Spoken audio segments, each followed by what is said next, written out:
நிகர் எங்க அம்மாதான். பாசத்தோடு மக்களையே நேசிப்பதில் சிறந்தவர் அம்மாவுக்கு நிகர் எங்க அம்மாதான். பாசத்தோடு மக்களையே நேசிப்பதில் சிறந்தவர் அம்மாவுக்கு நிகர் எங்க அம்மாதான். அம்மாவுக்கு நிகர் எங்க அம்மாதான். பூமி உள்ளவரை என்னம்மா புகழே நிலைத்திருக்கும். புரட்சி தலைவி பெயர் மக்களின் நெஞ்சில் நிறைந்திருக்கும்.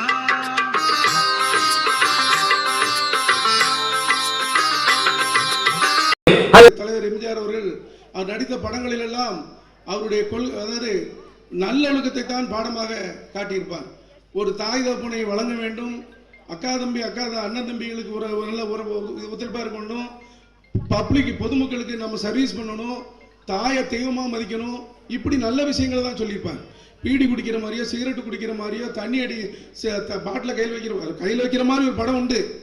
அது நினைத்தே முடிப்பேன். அப்படி கையில் வச்சுட்டு வச்சிருவாரு. எதையும் சாப்பிட்ற மாதிரி இந்த மாதிரிலாம் பண்ண மாட்டார் புரட்சி தலைவர் எம்ஜிஆர் அவர்கள். மாநகராட்சியுடைய அவலத்தெல்லாம் நேற்று போய் எல்லாருமா கூடி நின்று ஒரு புரட்சி தலைவி அம்மா அவர்கள் உருவாக்கிய அம்மா உணவகம் 11 உணவகம் இருக்குது இந்த திருநெல்வேலி மாநகராட்சியில். இந்த 11 உணவகமும் ஏழை எளிய மக்களுக்கு வயிறார உணவு எளிய சின்ன விலையில் கொடுத்துக்கிட்டு இருந்தாங்க. 5 ரூபாய்க்கு 1 ரூபாய்க்கு இட்லி, 5 ரூபாய்க்கு சாம்பார் சாதம், 3 ரூபாய்க்கு தயிர் சாதம், இப்படி கொடுத்துக்கிட்டு இருந்த உணவகம் சிறுக இப்போ மூடிக்கிட்டு இருக்காங்க. அதில் பாளையங்கோட்டை உணவகம் இருக்க, அதில் வண்டியை பூரா கொண்டு விட்டு கக்கூசு ஒன்றுக்கு எல்லாம் அந்த முன்னால் இருந்து அந்த உணவே தயாரிக்க முடியாத சூழ்நிலை ஏற்பட்டு அங்கே கிரைண்டர் ரிப்பேரு, மிக்சி ரிப்பேரு, தண்ணி கிடையாது. அங்குள்ள அதிகாரி எஸ்ஓட்ட சொன்னால் இதெல்லாம் வெளியே போய் வச்சோம்னு சொன்னால் தொலைச்சி இப்படி மிரட்டல் அந்த பெண்களுக்கு. நாங்கள்லாம் நம்ம கட்சி சார்பாக எல்லாரும் போய் அதை என்னன்னு பார்த்து அவங்களுக்கு ஆதரவு கொடுத்து, நல்ல வேலை அந்த டைம் நம்ம மேயர் கிட்டுப்பிள்ளை அவர்கள் அங்கே வந்தாங்க. அவர்கிட்ட எடுத்து சொன்னோம். உடனே அடுத்த நிமிஷம் எல்லாத்தையும் பண்ணி கொடுத்துட்டாங்க. இப்படி எல்லா விஷயத்தையும் செஞ்சால் நல்லா இருக்கும். அதே போல் கல்லூரில் ஒரு பெரிய குப்பை கிடங்கு கிலோமீட்டர் கணக்கு குப்பை கிடங்கு உருவாக்கி வச்சுட்டாங்க. கேரளாவில் உள்ள குப்பை கழிவுகள் அத்தனையும் கொண்டு வந்து அங்கே கொட்டி வச்சுட்டாங்க.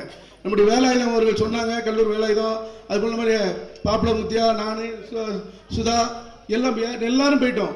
போய் கடுமையான கண்டனத்தை தெரிவித்த பிறகுதான் அதுக்கப்புறம் கோர்ட்டுக்கு போது கோர்ட்டில் அவங்களுக்கு உத்தரவு போடுறாங்க. இருக்கிற அத்தனை குப்பையும் அள்ளி கேரளாவை பார்த்து அனுப்பி வச்சு, இனிமே ஒரு குப்பை வந்தால் அவ்வளோ வரையும் குண்டாஸ் போட்டுருன்னு சொல்லி ஏற்கனவே குப்பை கட்டணம் மேலே குண்டாஸ் போடுது. எதுக்கு இது சொல்ல வரோம்னா, மக்கள் விரோத செயல்களை செய்யக்கூடிய இவங்களை நாம் சுட்டி காட்டி கொண்டே இருக்கிறோம்.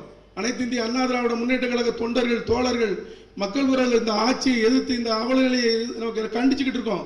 அதனாலதான் இது செயல்படுது. இன்னும் குப்பை அல்லதுக்கு ராமன்கோன்னு ஒண்ணுக்கு ஒப்படைச்சிருக்காங்க. இங்க அந்த ராமன்கோ மாசம் பில் தான் போட்டு வாங்கிட்டு இருக்காங்க ஒழிய இங்க குப்பை அல்லல. அதே போல சாக்கடை பாதாள சாக்கடை ஒரு பேஸ் தான் முடிஞ்சிருக்கு. இன்னொரு திட்டம் சரியான முறையில் நடைமுறைக்கு வரல. அந்த வேலை ஆமை வேகத்தில் நடைபெற்றுக் கொண்டிருக்கிறது. அதே போல அரியநாயபுரத்திலிருந்து நல்ல தண்ணீர் நம்ம ஊருக்கு திருநெல்வேலி மாநகராட்சிக்கு நல்ல தண்ணி நம்முடைய புரட்சி தமிழர் அண்ணன் எடப்பாடியார் ஆட்சியில் அந்த திட்டம் தீட்டப்பட்டு செயலுக்கு கொண்டு வரதுக்கு முக்காவாசி வேலை முடிஞ்சது. அதை அண்ணன் வேலுமணி அவர்கள் உள்ளாட்சித்துறை அமைச்சர் நிதி ஒதுக்கி அதை பிரமாதமாக பண்ணிக்கிட்டு இருந்தாங்க. ஆனா அந்த திட்டம் முடக்கப்பட்டு அதுவும் ரொம்ப சுலோவா நடந்துகிட்டு இருக்கு. ஆமை வேகத்தில் முயல் வேகத்தில் நடந்து கொண்டிருந்த வேலை இப்ப திராவிட முன்னேற்ற கழக ஆட்சியில் ஆமை வேகத்தில் நடைபெற்றுக் கொண்டிருக்கிறது. அதனால என்ன ஆச்சுன்னா, அந்த தண்ணி இங்க வந்துச்சுன்னா திருநெல்வேலி மாநகராட்சியில ஒரு நாளைக்கு 2 வேளையும் மக்களுக்கு குடி தண்ணீர் வழங்கப்படும். அந்த அளவுக்கு திட்டம் போட்டு புரட்சி தமிழர் எடப்பாடியார் ஆட்சியில கொண்டு வரப்பட்ட திட்டம் அது. அண்ணன் வேலுமணி உள்ளாட்சித்துறை அமைச்சர் வேலுமணி அண்ணனுடைய மேற்பார்வையில் நடந்தது. அது முடக்கி வைக்கப்பட்டிருக்கிறது. இன்னும் சொல்ல போனால் தாலிக்கு தங்கம் 1 பவுன் தங்கம் அன்னைக்கு விலை என்ன 50,000 பணம். அந்த திட்டம் முடக்கி வைக்கப்பட்டிருக்கிறது. அதே போல லேப்டாப் மாணவர்கள் அனைவருக்கும் லேப்டாப்புக்கு அந்த லேப்டாப் முடக்கி வைக்கப்பட்டிருக்கிறது. அதே போல சைக்கிள் கொடுத்தாங்க, அதை அறவரையா செஞ்சுக்கிட்டு இருக்காங்க. புஸ்தகம் கொடுத்தாங்க, அதை நிப்பாட்டிட்டாங்க. அதே மாதிரி கிராமங்கள்ல விலை இல்லாத கறவை மாடுகள், ஆடு மாடு எல்லாம் இலவசமா கொடுத்தாங்க. விலை இல்லாதது அதெல்லாம் நிப்பாட்டிட்டாங்க. அத்தனை திட்டமும் புரட்சி தலைவி அம்மா காலத்தில் உருவாக்கப்பட்ட அத்தனை திட்டமும் நிறுத்தி வைக்கப்பட்டு முடக்கப்பட்டு இப்ப ஏதோ ஒரு 1000 ரூபாய் கொடுக்காங்க. அதுவும் தகுதியுள்ள பெண் தகுதி இல்லாத பெண் என்று பிரிக்கப்பட்டு கொடுக்கப்படுகிறது. அதே போல விதவைகள் பென்ஷன் நிறுத்தப்பட்டிருக்கு, முதியோர் பென்ஷன் நிறுத்தப்பட்டிருக்கு. 100 ரூபாய் அந்த வேலையாட்கள் சம்பளம், அதாவது 100 நாள் வேலை வாய்ப்பு 150 நாள் உயர்த்தப்படும், 300 ரூபாய் சம்பளம் தரப்படும் சொன்னாங்க. இப்ப அந்த வேலை வாய்ப்புக்கு அங்க கிடையாது. அது என்னன்னு கேட்டா மத்திய அரசு நிதி கொடுக்கலன்னு சொல்லி சொல்றாங்க. மத்திய அரசு நிதி கொடுக்கலன்னா அண்ணன் எடப்பாடியார் இன்னைக்கு அறிக்கை விட்டுருக்காரு. 39 எம்பி இருக்குல்ல பார்லிமெண்ட்ல, நீ பேசி அந்த இது நிதியை வாங்கிட்டு வர வேண்டியன, நீங்க என்ன பண்ணிட்டு இருக்கீங்கன்னு கேட்காரு அந்த எடப்பாடியார் அவர்கள். இதுக்கு அவங்களால பதில் சொல்ல முடியாது. அண்ணா பல்கலைக்கழகத்தில் வந்து ஒரு மாணவி பாலியல் பலாத்காரம் செய்யப்படுகிறாள், அதை பலாத்காரம் செய்யப்பட்டவன் மட்டும் கைது செய்யப்படுகிறான். அந்த மாணவியிடம் தவறா இன்னொருத்தர் வருவார், ஒரு சார் வருவார் அப்படின்னு சொல்லா, அந்த சார் யாருன்னு இது வரைக்கும் சொல்ல மாட்டேங்காங்க. இதுக்காக தமிழ்நாடு முழுக்கும் அந்த குற்றச்செயலில் ஈடுபட்டவன் தண்டிக்கப்பட வேண்டும், அவன் சிறையில் அடைக்கப்பட வேண்டும் என்பதற்காக மாண்புமிகு அண்ணன் எடப்பாடியார் உத்தரவுப்படி எல்லா இடத்திலும் கைதாகி நாங்கள் சிறை சென்றோம். திருநெல்வேலி மாநகரத்தில், திருநெல்வேலி புறநகரத்தில், தமிழ்நாடு முழுக்கும் இன்று வரைக்கும் அதை பத்தி ஒரு பேச்சு இல்லை, மூச்சு இல்லை. அதனால இந்த அரசு வந்து ஒரு கையாலாகாத அரசு. இந்த அரசு அப்புறப்படுத்தப்பட வேண்டும், இந்த ஆட்சி அப்புறப்படுத்தப்பட வேண்டும். புரட்சி தலைவர் எம்ஜிஆர் அவர்கள் எதிர்க்கு கூட நன்மையை செஞ்சிருக்கிறார். இன்னும் குறிப்பா சொல்ல போனா கருணாநிதி இருக்கார, கருணாநிதி அவருக்கு வந்து சொத்து ஏலத்துக்கு வந்துட்டு கருணாநிதி மருமக முரசொலி மாறன், இப்ப சன் டிவி இருக்க அவனுடைய முதலாளி தயநிதி மாறனோட அப்பா, அவங்க சொத்து ஏலத்துக்கு வந்துட்டு அவங்க எல்லாம் கேட்டு தலைவர்கிட்ட கேட்டு ஒரு படம் நடிச்சு கொடுங்க, நீங்க ஃப்ரீயா நடிச்சு கொடுத்தீங்கன்னா நாங்க சொத்தை எங்கள் பணம் வரும் மீட்டுருவோம். நாங்க அது எங்கள் தங்கம் படம், எங்கள் தங்கம் புரட்சி தலைவர் எம்ஜிஆர் நடிச்ச எங்கள் தங்கம். தலைவரும் பணம் வாங்காம நடிச்சாங்க, புரட்சி தலைவி அம்மாவும் பணம் வாங்காம நடிச்சாங்க. படம் ஏகப்பட்ட சக்சஸ். அவன் அதுல இருந்து மீண்டு வந்தான். யாரு? கருணாநிதியும் கருணாநிதி குடும்பம். அதுக்கு அழமையான கவிதை ஒன்று எழுதி புரட்சி தலைவரை புகழ்ந்து கருணாநிதி எழுதினார்.